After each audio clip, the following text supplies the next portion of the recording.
Hi, Mark. Welcome to the Buy, Grow, Sell podcast. Well, thanks for having me, Simon. My pleasure indeed.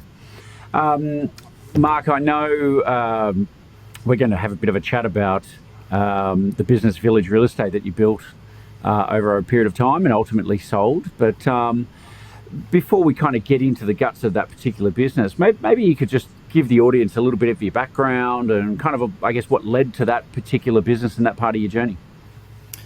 Well, I live in Nashville, Tennessee, and when people ask me how I got here, I typically tell them that my boat caught on fire. I had worked for 3 years with killer whales up in British Columbia, Canada, and my second year, my little Zodiac engine caught on fire while I was surrounded by a super pod of killer whales, and I ended up sort of drifting and surfing into a little island, and I ran into two people, two hermits living on the island. And one of them is Joel Solomon, and he has become my lifelong business partner.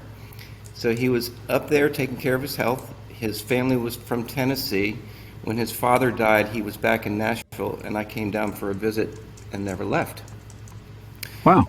And the story about it really is his family happened to be in the development business, which I didn't know at the time. I got a real estate license to help them sell some properties because I didn't have anything else to do. And I started telling people that I sold real estate within a 1 mile radius of Hillsborough Village, which was the little neighborhood commercial district in his neighborhood, and it just took off. Suddenly I was one Wow. of the top agents in town, and it just led to a career. So, somewhat of the accidental entrepreneur. Very, very much so. I think I always had entrepreneurialism in my bones, but it was an accidental business venture. Yeah. Well, that's a very unique way of, being surrounded by killer whales, and that's It's that's cool. it's a I actually thought fish when you story. said, yeah, when you said something about being having your boat on fire, I thought maybe this would be a joke about Nashville being landlocked, and but no, that's really cool.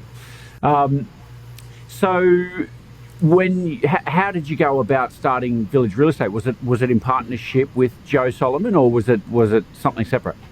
Well, I was going to something called Social Venture Network, and I was sort of learning from businesses that used business as a tool for social change. And I was selling real estate, and I was becoming, again, very successful with it.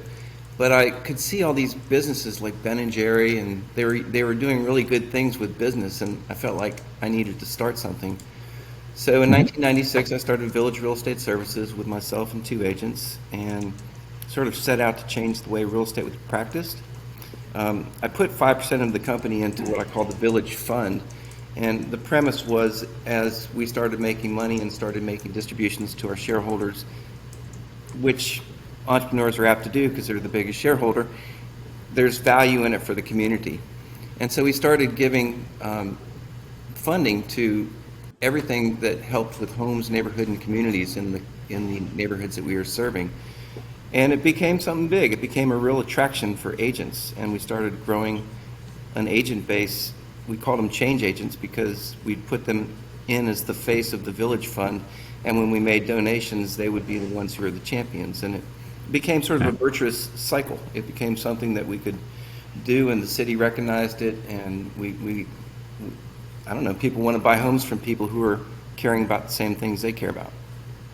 Yeah, I think people generally want to do business with people who believe what they believe, and as Simon Sinek said, and yeah, share those values. Out of interest, was this intentional plan to grow it, or did you find just that you were sort of attracting more and more people who wanted to work with you, and it kind of took on a bit of a life of its own? No, we definitely intended to grow the agent base, and even at one point had a thought of going national. Um, Hmm. but there was so much to do in this city. It was a city that had been a victim of sort of the car-centric society. People had moved to the suburbs. We had a hollow core. There was no housing. The neighborhood commercial districts were just a shell of what they are today, and there was so much good work to do right here. I think eventually I just said, I'm just going to I'm going to do the best I can in this city, and that's enough. Yeah, yeah, that's cool. I love that you've got a community-focused sort of purpose drive to it.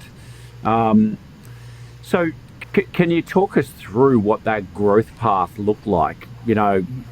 over what sort of period of time? Of course, up until, I know obviously you sell the business eventually, but what did the growth path look like? How long did it take? Well, how big did it get? Can you Yeah, give us some context around that? sure. We it was fairly organic at first. We were working, we were trying to focus on all the ring neighborhoods. We became much more intentional when housing. We could see that other cities like Vancouver and Chicago were starting to build a lot of housing in the core. And so we made the intentional move to learn everything that we could about multi-residential sales.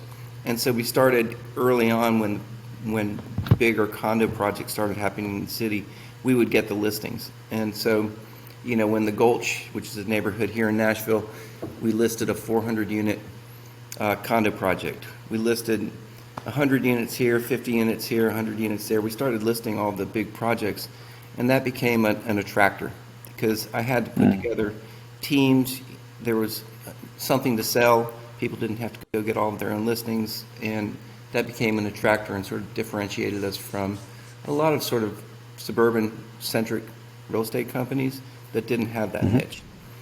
And so by the late 90s and early O's, we had started changing a plan as a city, and we started thinking about allowing housing in what had been the central business district, and it really started shifting. We went downtown, and we really got involved in the plan of Nashville, which was a plan for Nashville's growth for 50 years. We got involved with the Nashville Civic Design Center that talked about smart growth and using our river as the greatest natural resource, and some other things that we started thinking about as a city. And again, that sort of became attractive. A lot of people came to us. I mean, I grew the company through 2019 when I sold it, which we can talk about later, and I grew it to about 350 agents before I sold it. How 350 agents that's huge. I mean, what was it across the states? Was it particular areas? What No, did that it's look like? all in Nashville. So It was all Nashville. Oh my all in goodness, I Nashville. didn't think Yeah. Nashville would be able to support 350 Yeah. agents. That's Well, we're amazing. actually, even I'm the chair emeritus now, and this is, looking ahead, and I'll tell you a little bit about the story of selling it. But we've actually now merged with two other companies. We have somewhere in the range of 1,200 agents, and they're all locally grown. So we've become Wow. a seriously significant company. I think it's one of the top 25 privately held companies in the country, and it's all in Nashville. Well, Yeah. it's now spreading to Middle Tennessee and down into some other cities in Tennessee. Yeah, wow. That's really cool. It's and just for those who may not be aware, I mean, what roughly would be the population of Tennessee, but also Nashville? Nashville's getting on 2 million people.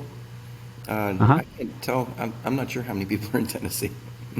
Yeah, sure. No, fair enough.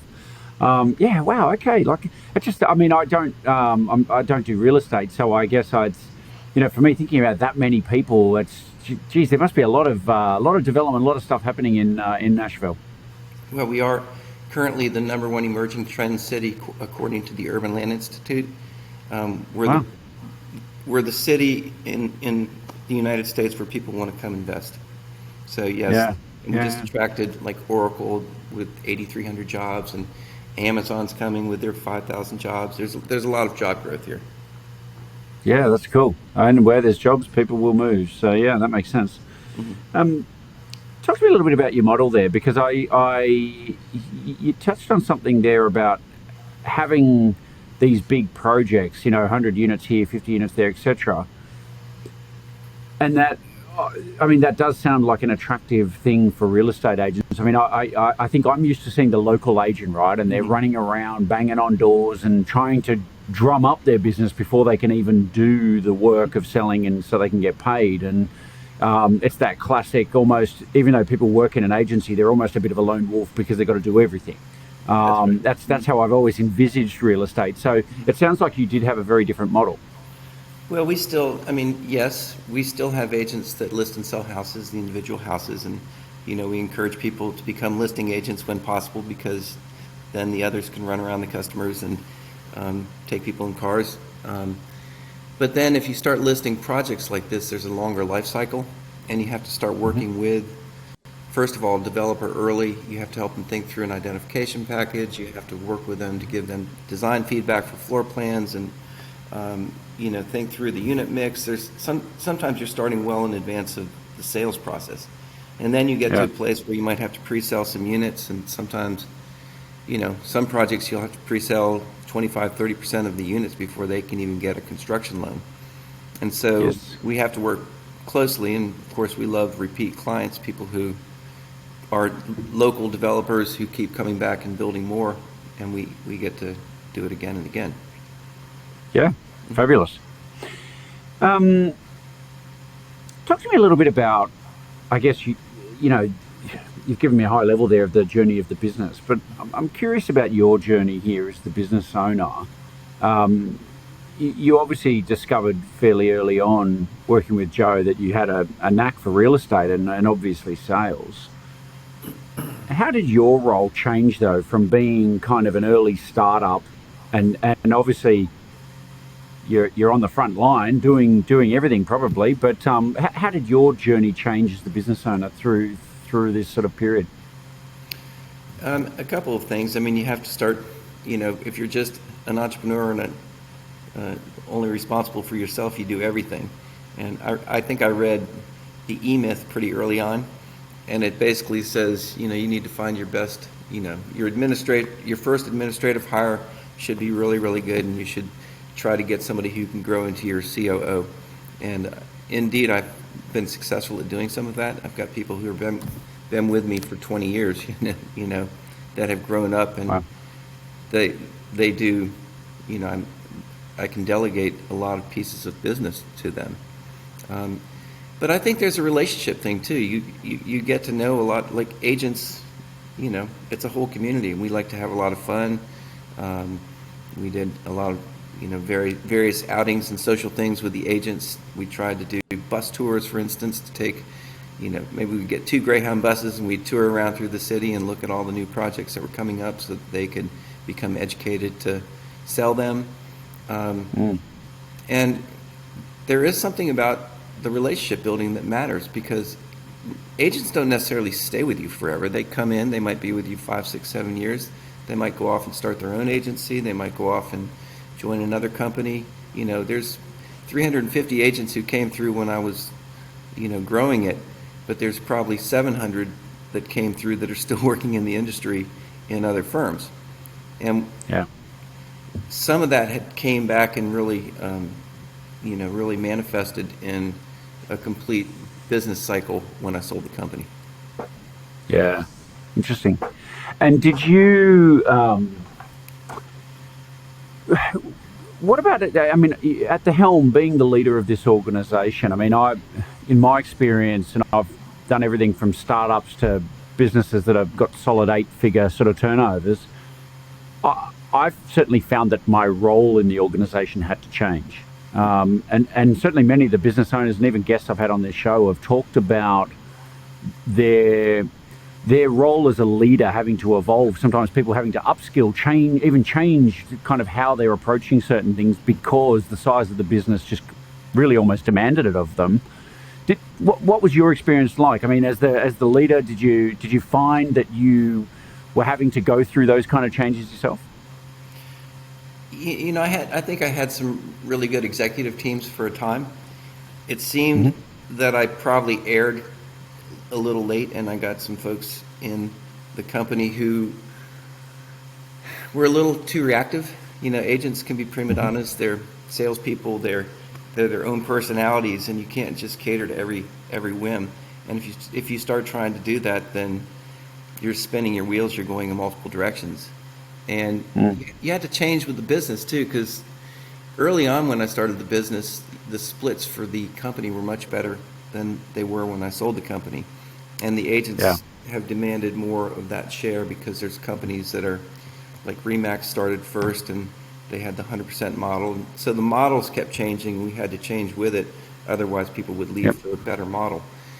And then you have to try to find other revenue sources too. So for a time we had a mortgage company that we worked with. We were partnered with Wells Fargo, and we had a big sort of joint venture, and that helped make more revenue per transaction. So you have to think through that kind of thing.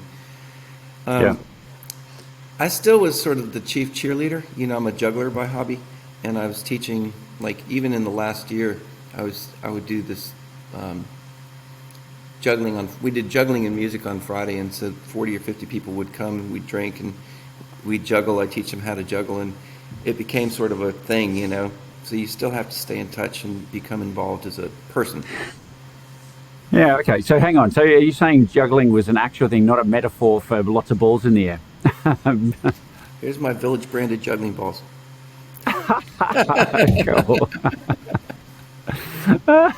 I think every entrepreneur is a metaphorical juggler for sure, but that's cool. You're the first person I've interviewed that actually likes to juggle physically. I actually, when cool. I got to Nashville, I was a professional. I juggled knives and fire, and I did shows. I Yeah, right. actually had what do you call it, an agent that would book me into gigs, and I do some big shows. I mean, did shows with Eric Clapton and some other big producers here in Nashville. When they came through, I'd get up on stage, and I had a Danger Man routine that I used to do that was fun. So now it's deteriorating. Yeah. Well, you know, look, I keep laughing and saying to my wife, I'm suffering from old man's disease myself. Things just don't work like they used to. But that's funny. I just think, you know, after you finish juggling knives and fire and things like that, I guess the risks of business probably seem fairly light. That's right. Yeah. So these are cool. I'm pretty much down to juggling balls these days. No more danger items. Nice. Yeah. They're no longer on fire. Talk to me a little bit about the changes that are going on in your industry, because I see that I hear you started in '96. I always remember '96 because I was at university, and basically the very foundations of the internet had come about. Mm-hmm. In fact, I remember a pal of mine dragging me down to the university library saying, "Oh, you got to check out this thing, right? In the computer, there's this thing called the internet. You know, it's this thing that you go on and you can search for stuff or you can do things." And it was just so rudimentary. I'm like, this looks dumb. It was just so lame back in the day. There was no Google. There was no what we have today. I'm with you. Yeah, right. You know, it was this kind of evolution thing. And so I think, you know, you can see clearly in the last 20 odd years how the internet has changed how real estate sales are occurring, right? I mean, I think just purely the advertising side of it, the platforms that are available, you know, I imagine that's also put some pressure on commissions and things like that. Where do you see it going though? I mean, like, you know, we've seen all this stuff happening. You talked about people changing models. You know, I kind of keep seeing things. They seem to be constantly evolving in the real estate space. And I just, wondering, do you have a view on that? Where do you think it's going to go? How will it affect your business going forward? Yeah, it's interesting. In 1999, I had evolved and I started something that I was going to call the Village Referral Network. And it was going to be a national thing. And I took it out to West Coast, and I made a presentation to a panel, and, you know, to see if they would potentially fund it. And they did. They said yes. They said, yeah, we'd love to fund that. Here's $1 million, and you need to come to Silicon Valley. In fact, you need to relocate, leave Nashville, Tennessee, come to Silicon Valley, and first raise $15-16 million, and we'll do this thing. And I went back, and I was like, do I want to do that? I'm not the most techie of people. It sounds, and I'd be leaving my 1 mile radius, and I'd be leaving my home in Nashville. And I didn't do it, and then sort of the tech bubble burst at the end of 1999 for a time, and I was just glad I didn't do it. But now you see the Zillows of the world. You see these big real estate companies that actually took that model, and they are stepping in front of the transaction. They're collecting referrals. So it wasn't a bad idea. I was just the wrong person for the job. So the model's changed. When I got started in the business, you'd get these big books every 2 weeks, and it'd have all the listings in it, and you'd go to the back and look at the new listings, and then you'd call all your people, and you'd go pick up all the keys from the offices so you could show the houses. You'd go show all the houses and take all the keys back. Well, now there's lock boxes. You can send a search thing to everybody and let them see what they want to buy. You can, you know, get easy access with codes to get into the houses. It's very different. It's you know, some of that is why I sold the company. It's like I'm not evolving fast enough to continue with all the trends that happened, and I sold it to a group of 6 people who came up through the company who are younger and smarter than I am. And, they're evolving with the changes, and they're doing a great job keeping the company culture, keeping the people engaged, and growing the company in ways that I couldn't. So sometimes when you can't evolve, you have to dissolve and just let it go. Well, I think that our core businesses is Exit Advisory Group, and I think it exists fundamentally because we all exit our businesses one day, whether we like it or not. And most people will probably only exit one business, and so it's quite unfamiliar territory to them. I think that's this idea of you're going to hand the baton over. The rest of it's really just a matter of timing and terms. I think it takes a level of emotional intelligence actually for business owners to be able to say, these next mob, they can probably do it better than I can now, for whatever reason. Good on you for being willing to take that step. Well, honestly, since I've been selling multifamily residential, I've realized the model of putting together those listings. So if I get a 100-unit listing, I'm the listing agent, and I control that product, and then I could put together teams, and they have an opportunity to sell a lot of product, but they don't get paid the same kind of split. I don't have caps or anything like that on these teams, and so it's frankly more rewarding financially, and it's easier for me to manage 10 different developments at once than try to manage 350 people. I sort of shifted into the piece of the business that I understand and do best, and a much smaller team. I'm so grateful to have a small team, like during the pandemic, for instance. We could stay much closer to each other, and I only had to worry about 14 people. Yeah, no, that sounds like a blessing. So remind me again, what year did you sell the business? What year did you sell the business? I sold the business in 2019. 2019. So it's 2022. You're still working with the team. You're still working with the company. I'm still working as chair emeritus, meaning that I can wander the halls, talk to people who I like, and make no decisions. Fantastic. All the glory, no responsibility. Exactly. Fabulous. I have a little book I wrote called 1 Mile Radius, and it's about all this work in a 1 mile radius. So I hand people books and stuff like that and say, here's the story of it, Yeah, cut the ribbons, do all those things, Let me take you back a step here for a moment. So you sold in 2019, you built this business. I mean, what led to the discussions of selling? You talked about this group of younger guys coming through. I mean, how did that whole conversation precipitate? Just one more preview to that. I started Core Development, which is a development company, in 2003, and we develop projects that we sell, that my team sells. So I've got a built-in product piece. Those two companies are doing well. They've been successful. And when in late 2018, I went on retreat, and I started thinking that I was going to give the company away. I was going to give it to the Village Fund. I was going to give the whole thing away because I could. I could have done that. And I put together like a 10-page plan to give it away. And then I took it to Joel, my best friend and partner, and shared it with him. And he's like, really? There was a place where I get it, as a large shareholder. Then I came home to my wife and I sat down with her and I told her my plan, and she goes, honey, don't you think that should be a family decision? So then I took it to my entrepreneur organization group, and they're like, they know the story, I was tired of it, and they said,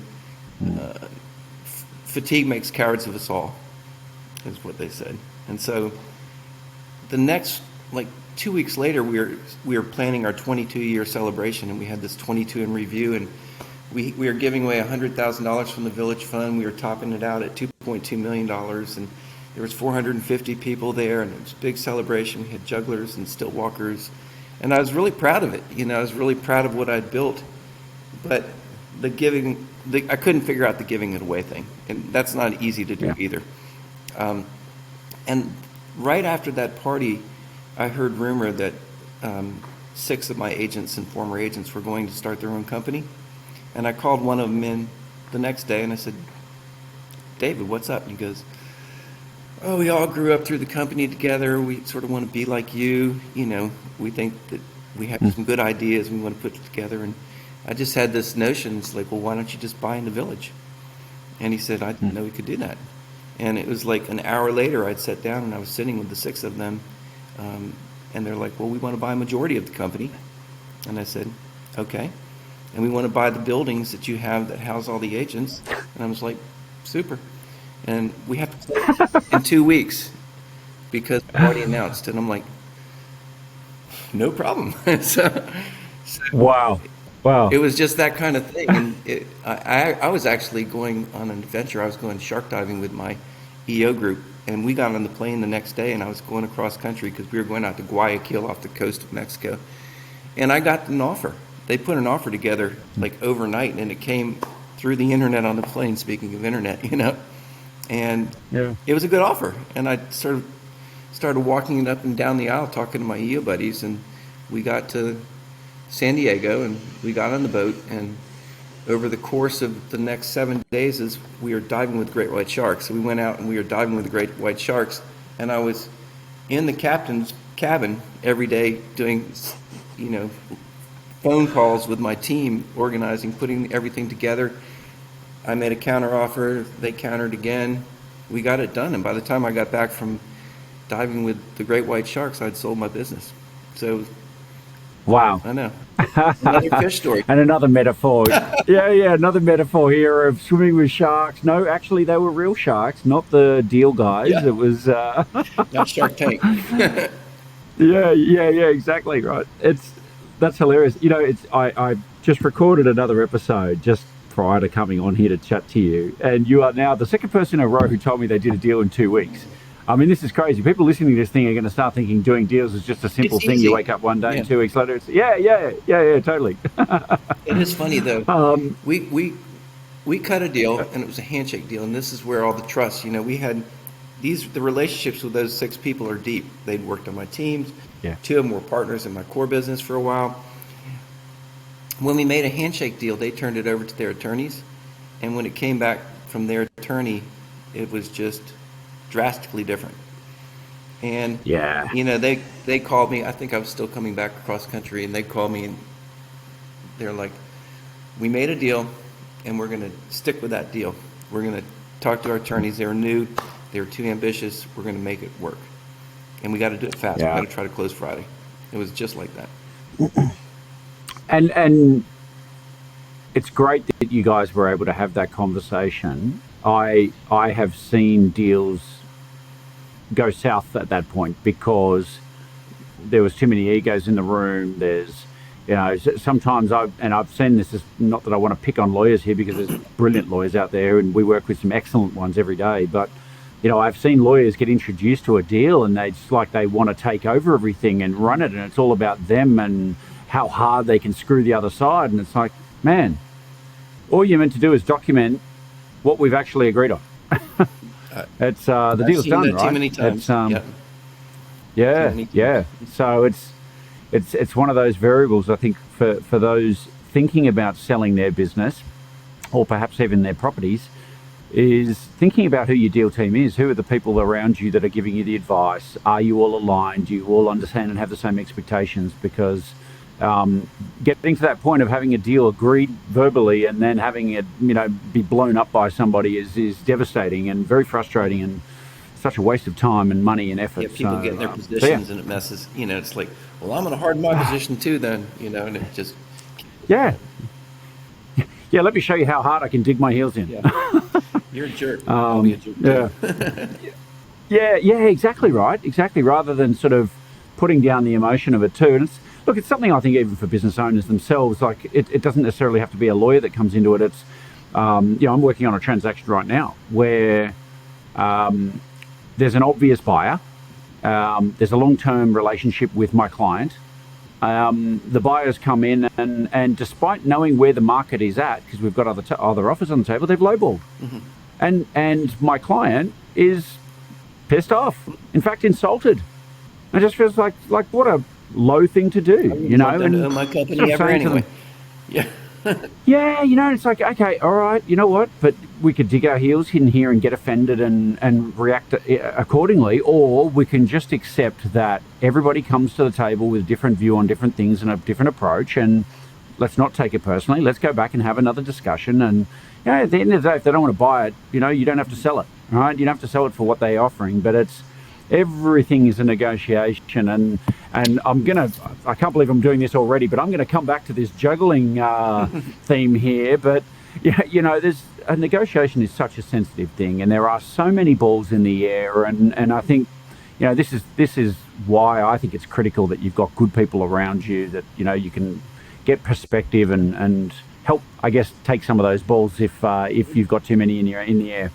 Yeah, you can become a troop instead and have a juggling troop, and you can all pass them around. You know, there is something, you know, there's something to the agent thing. You know, I was a real estate agent, and I think one of the reasons the business has survived, you talked about the internet, I think it could have replaced us, except that a seller and a buyer in homes even, they're in a different emotional space. One might be getting a new job, they're expanding into it, they're thinking about what they're going to have to pay. The seller, they could have lost a job, they could have had somebody die. There's different emotions, and you need the agents to come in and represent the sides, and you don't necessarily let them get together and have that straight negotiation. You have the conversation, and you try to build the camaraderie with the person who's representing them, and then you can be smart, good people and come to a deal. You know, you can help your clients make the best decisions even in their emotional state. So there is emotion in business too, and if you have a baby, like my business was my baby, you know, and if you start messing with my baby, I'm going to get mad, you know, so you have to. Yeah. Especially if you call my kids ugly. Yeah. Yeah, that's cool. Yeah, that's really interesting. So you got the deal all sorted, and as a part of that, you were obviously staying on. What was it like for the integration and like, so you got the deal done. I presume you kind of kept it to yourselves at that point while you're negotiating, but 2 weeks is a pretty short time. What was the approach after? Like, how do you handle that communication piece to staff? How do you make sure that you know, I imagine keeping everybody aligned and pushing forward and, you know, culture and all those sort of things are going to be pretty important. Yeah, I ended up doing a press release. I actually did it before I left. Let's see, what happened here? I was going down, and I was going to go to Mexico afterwards, and there was a period of time where we were closing, and I went down to our house in Mexico, and I had to sort of be quiet. I didn't want to be in anybody's space because we couldn't let anything happen. But I'd made a press release before I went, and I also made a release of video to the agents because, you know, it was going to happen, and they needed to hear it from me. So that was put together, but we had the press release, and then it was all ready to go. But I think that, again, because it wasn't like unknown buyers, the people who came in, it was almost gave everybody hope. It's like you're seeing these agents who became very successful people in their own right, able to come together and put together a significant purchase and take over and have a succession plan, gives everybody hope. It's like, wow, that's incredible. Yeah. That people can. Yeah. And these are my babies too. These are all people who I mentored along the way, and so it's like, you go, you go. And now I'm seeing them go again. It's like, you go, guys. This is amazing what you're doing right now. You're taking something that I put together, but I couldn't have gone where you're going with right now. So, yeah. That's cool. I'm one of these people. I think we all fit on a bell curve, right? Pick an issue, any issue, like society sits on a bell curve. And I find with these transactions, at one extreme, there's people who think that the sky's falling on their head and everything is going to be going to ruin. And then there's the other end of the spectrum where people think change, opportunity, this is exciting, and they're ready to embrace it. And of course, a lot of us sit in the middle thinking, well, I might just wait it out and see what happens. Mm-hmm. So it sounds like you guys have delivered well on that, and that you managed to get the consensus over the line and people positively looking at it. It's funny though, like we merged with Parks and then Pilkerton, And we were always competitive with them. Like they take agents from us, we take agents from them. It was a competitive field. And then all of a sudden they're all scratching their heads. It's like, we're all merged now. Now we're all together. And we have this. Who do I pick on? These bigger bucket of tools and everything. So can't leave anymore. Yeah. And so tell me, how big was the firm? Can you give us an idea of that by the time you sold it? You mean? So 350 agents, I think you said, but in terms of turnover and things like that? $1 billion in sales or something like that per year. And it's probably 7 or 8 billion per year now. I mean, it's grown pretty quickly. Yeah. Nice. Mm-hmm. Yeah. It's a big number. These are $1 million homes, and so you pack it in. Yep. But there is a mortgage company in the mix again. I had to cancel my deal with Wells Fargo because the service proposition deteriorated at the time. But they have a great mortgage company that's very, very helpful, and they have, there's a title company. So there's a bigger integrated group of things that are very good. And my team is actually the top 10 at the whole company right now. So I'm back to sales again, and I used to be called the best realtor in Nashville, in the Nashville scene, and now all of a sudden it's like, well, he's back there selling the crap out of stuff again. So. Yeah, that's cool. So with a company like yours, talk to me a little bit about, the guys put in an offer. I'm curious. Like, we see businesses being valued in different ways, right? Often it could be a multiple of your EBITDA or net profit. There's sometimes on multiples of earnings, contract revenues, discounted cash, all these different things.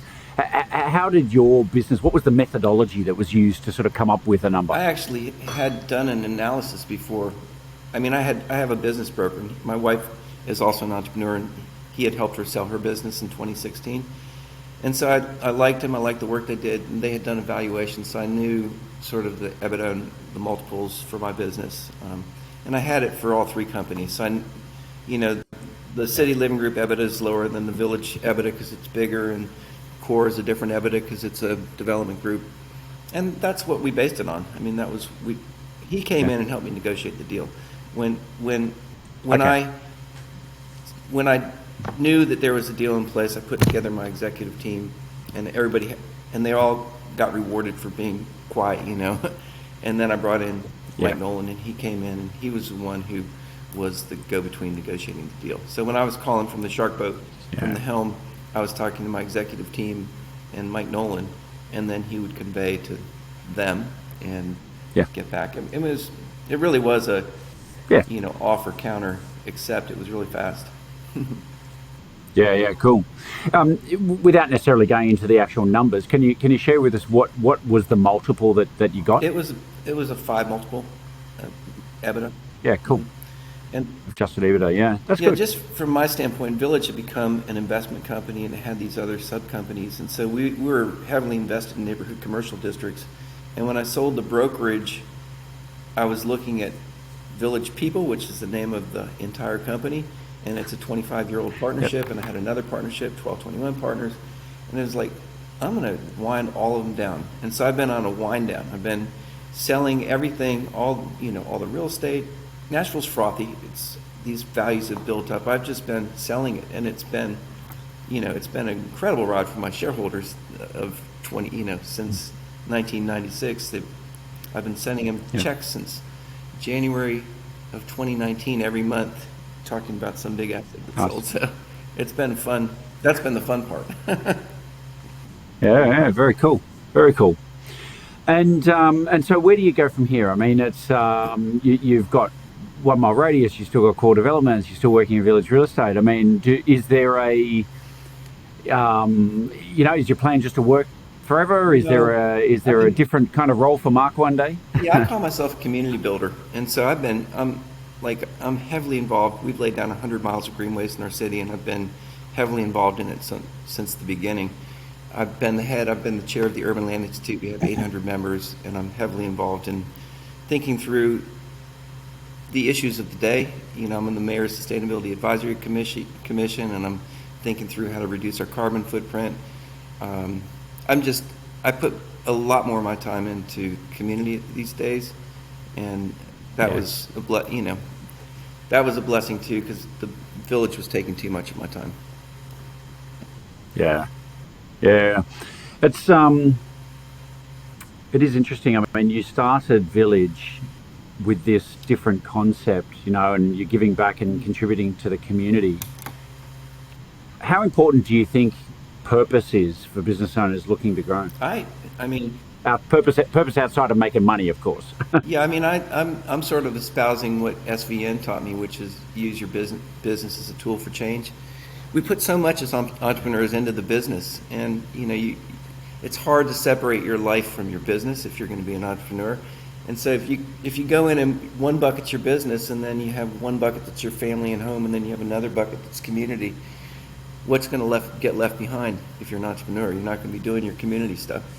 And so if you can build it in as a tool and, pick your poison, there's things that different people care about. Some people are, there's so many issues that we need to think about, and so many different social profits that need help, and just pick something that you really care about and make your business a tool for helping with that.